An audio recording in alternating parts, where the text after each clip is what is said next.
Hello guys, welcome back to my channel. আমি চলে এসেছি আবার একটা নতুন ভিডিও নিয়ে। আজকে আমি আনবক্স করছি বেবজিলার কফি কিট। এটাতে 4টে ফ্লেভারের কফি স্যাচেট দেওয়া হয়েছে, সঙ্গে একটা ফ্রুটের ফ্রি দেওয়া হয়েছে, ক্লাসিক ভ্যানিলা, বাটারস্কচ আর হেজেলনাট। তো চলো আজকে আমি হেজেলনাট ফ্লেভারটাই ট্রাই করছি কেমন খেতে না খেতে। তো যার জন্য প্রথমে একটা গ্লাসে স্যাচেটটা কেটে 2 চামচ চিনি দিয়ে তার মধ্যে অল্প জল দিয়ে ফ্রুটেরটা দিয়ে ভালো করে ফেনা করে নিচ্ছি।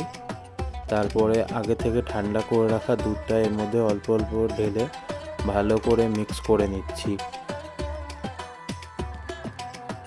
ভালো করে মিক্স হয়ে যাওয়ার পরে এটা আমি আমার বাবাকে ট্রাই করার জন্য দিচ্ছি। বাবা ট্রাই করে বলবে এটা খেতে কেমন লাগছে। তো চলো দেখে নিই।